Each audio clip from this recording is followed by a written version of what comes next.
Hello everyone, my self Abhay Kumar Gupta from grand medical college Mumbai. मैं आप लोगों के समक्ष एक नए टॉपिक के साथ आया हूँ। हेलो दोस्तों, बस अब कुछ घंटे ही बचे हैं। इंडिया का सबसे बड़ा मेडिकल एग्जाम नीट। आप साल भर मेहनत किए हैं, अब वक्त है स्मार्ट तरीके से आखिरी 3 दिन प्लान करने का। इस वीडियो में मैं आपको बताऊंगा कि नीट के आखिरी 3 दिन में आपको क्या करना है और क्या नहीं करना है, ताकि आपका दिमाग शांत रहे और पेपर में 100% परफॉर्मेंस कर पाए। जो आज तक पढ़ा उसी को रिवाइज करते रहो।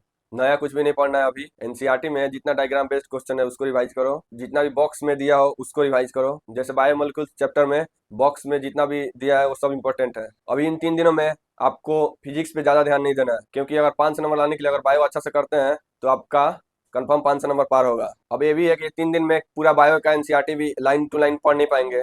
तो आपको अब क्या करना है, जितना भी आज तक आपने एनसीईआरटी में अंडरलाइन किया होगे उसको पढ़ना है, जितना शॉर्ट नोट्स बनाए होंगे उसको पढ़ना है, फ्लैश कार्ड्स बनाए होंगे उसको पढ़ना है। अब बायो के हर चैप्टर में 30 मिनट से ज़्यादा नहीं देना है। अगर आपको लगता है कि 30 मिनट से ज़्यादा लग रहा है पढ़ने में, तो आप क्या कीजिए, यूट्यूब पे सर्च मारिए बिट्स फॉर बायोलॉजी। एक चैनल है, उसमें एक सर पढ़ाते हैं। उनके चैनल में वीडियो डाला हुआ है जो 30 मिनट्स में एक चैप्टर को कंप्लीट करता है। जो भी इंपॉर्टेंट लाइन है सब उसमें कवर किए हैं सर। तो उस चैनल को खोलो और वहां से जाके वीडियो देखो, आपका जल्दी बायो कंप्लीट होगा। और इनऑर्गेनिक ऑर्गेनिक में आपको क्या करना है, अभी तक उसमें भी आप जितना भी शॉर्ट नोट्स बनाए होंगे, जो भी अंडरलाइन किए होंगे वही पढ़ना है। अभी उसमें भी लाइन बाय लाइन पढ़ने की जरूरत नहीं है। जितना भी नेम रिएक्शन है ऑर्गेनिक में सब कर जाओ। एक नेम रिएक्शन से 6 to 7 क्वेश्चन आता है। और फिजिक्स और फिजिकल केमिस्ट्री में केवल आपको फार्मूला बेस्ड क्वेश्चन बनाना है। हर चैप्टर का जो भी फार्मूला है सब फार्मूला रट जाइए। और हम यही बोलेंगे, लास्ट के 6 to 7 ईयर्स का प्रीवियस ईयर क्वेश्चन निकालिए और उसी को बनाइए, ताकि आपको पता चले कि जो भी आप फार्मूला रटे हैं वो अप्लाई कर पा रहे हैं कि नहीं। और अभी तक आपने जो भी टेस्ट दिया है उस सब टेस्ट पेपर को निकालिए और उसमें जो भी क्वेश्चन गलत किए हैं उसका एनालिसिस कीजिए। क्योंकि अब ये 3 दिन आपको बस अपने गलतियों पर देखना है कि आपने गलती कहाँ की है और कौन सा क्वेश्चन आपका गलत हुआ है और क्यों गलत हुआ है। इस 3 दिन को आप बस अपने गलतियों पे दीजिए, बाकी आप नीट में अच्छा करके आएंगे। आपने जो भी मिस्टेक कॉपी बनाई होगी उस मिस्टेक कॉपी निकालिए, हर एक क्वेश्चन को फिर से दोबारा बनाइए। नया कुछ भी नहीं पढ़ना है, अपने बस मिस्टेक पे ध्यान दीजिए। और बायोलॉजी एनसीईआरटी और इनऑर्गेनिक ऑर्गेनिक एनसीईआरटी में जो भी हाईलाइटेड पार्ट किए हैं उन सबको पढ़िए। और आप अभी जो भी पढ़ रहे हैं एक सब्जेक्ट को लेकर बैठे मत रहिएगा, हर सब्जेक्ट को टाइम स्लॉट में पढ़िए। 3 घंटा फिजिक्स पढ़े तो 3 घंटा बायोलॉजी, फिर 3 घंटा केमिस्ट्री पढ़े। अभी बस हल्का खाना खाएं, ज्यादा से ज्यादा पानी पिए। और अभी ये 3 दिन में मॉक टेस्ट बिल्कुल भी ना दें। उससे क्या होगा, आपका दिमाग थक जाएगा और एनालिसिस करने का टाइम भी नहीं मिलेगा। क्योंकि आज तक आपने जितना भी टेस्ट दिया होगा उसी का एनालिसिस कीजिए, उसमें जो भी क्वेश्चन गलत हुआ है उसको एनालिसिस कीजिए, नया टेस्ट मत दीजिएगा। और पूरे दिन आपको पॉजिटिव माइंडसेट रखना है, जो पढ़ा उतना ही काफी है, ये हमेशा सोच के रहना है। उससे क्या होगा कि आपके अंदर पॉजिटिव एनर्जी आएगा और आप पूरे दिन को प्रोडक्टिव बना सकते हैं।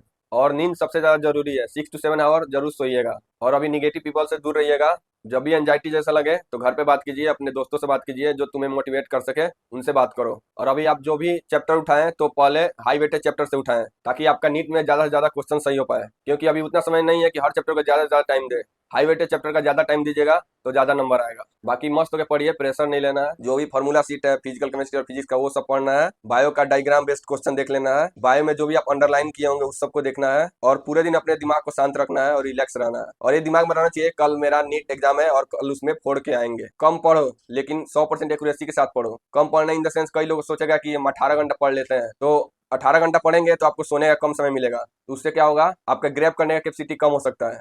तो ये नहीं कह रहे हैं हम कि 18 घंटा पढ़िए, 14 से 15 घंटा पढ़िए और 100% एक्यूरेसी के साथ पढ़िए, ताकि आप जो पढ़ रहे हैं आप वो आप नीट के एग्जाम तक तो भूलेंगे नहीं। ऐसा पढ़िए, हाई वेटेज चैप्टर को उठाइए और पढ़िए। फिजिक्स में फार्मूला सीट आप बनाए होंगे, सब चैप्टर का फार्मूला सीट आपको याद करना है। सबसे पहले हाई वेटेज चैप्टर से स्टार्ट करना है, जैसे modern physics, semiconductor, current and electricity, unit and dimension, ray optics, thermodynamics, fluid mechanics, magnetism.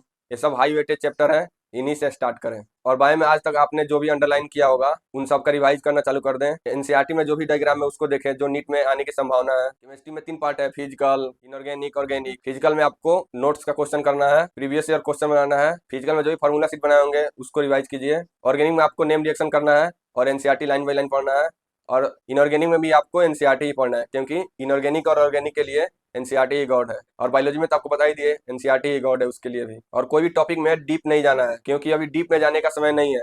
अब ऐसे भी नीट में सरफेस लेवल का ही क्वेश्चन आ रहा है, तो आप सरफेस लेवल का ही पढ़िए। जिस क्वेश्चन को रिवाइज करने में आपको आधा घंटा लग रहा है उस क्वेश्चन को स्किप कीजिए। अभी अभी तक आपने जो भी फुल सिलेबस का मॉक टेस्ट दिया होगा उन सब पेपर को निकालिए, उसमें जो भी क्वेश्चन गलत हुआ होगा उसका एनालिसिस अच्छा से कीजिए।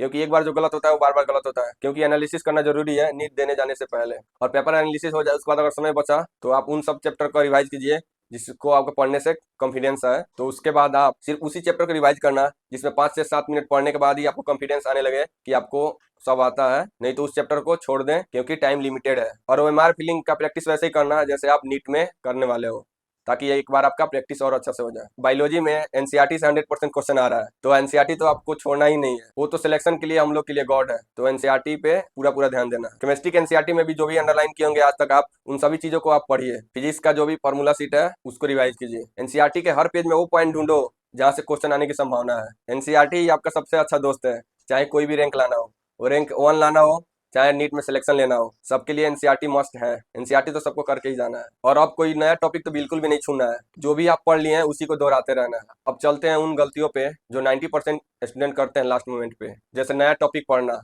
अगर लास्ट के समय में नया टॉपिक पढ़ोगे तो बहुत दिक्कत है। जो पढ़ लिए उसी का रिवाइज करो। अब एक और बात, मॉक टेस्ट में अगर आपका कम नंबर आता है तो पैनिक हो जाते हैं। पैनिक नहीं होना है, जो मिस्टेक किए उसका एनालाइज करो और उसको सुधारो। और इस समय बहुत कोई पूरी रात जग कर पढ़ता है, और सबसे बड़ा इस समय दिक्कत यह है कि दूसरे किसी के साथ तुलना करना कि मेरा दोस्त इतना नंबर ला रहा, मेरा दोस्त तो उतना नंबर ला रहा, मैं उससे कम नंबर ला पा रहा। तुलना करना है तो खुद से करो कि पिछले टेस्ट में मेरा कितना मार्क्स है और इस टेस्ट में उससे ज्यादा है या नहीं, और नहीं है तो मेहनत करो। दूसरे किसी से कंपेयर नहीं करना है, उससे डिमोटिवेट फील करोगे और फिर पढ़ने में मन नहीं लगेगा, फिर अच्छा आउटपुट भी नहीं दे पाओगे। अगर आपको ये वीडियो अच्छा लगा हो तो लाइक, शेयर एंड सब्सक्राइब जरूर करना, और अपने दोस्तों के साथ भी शेयर करना। कमेंट करके बताना कि आप कौन से शहर से नीट दे रहे हो, और चैनल को सब्सक्राइब करना नहीं भूलना। Thank you.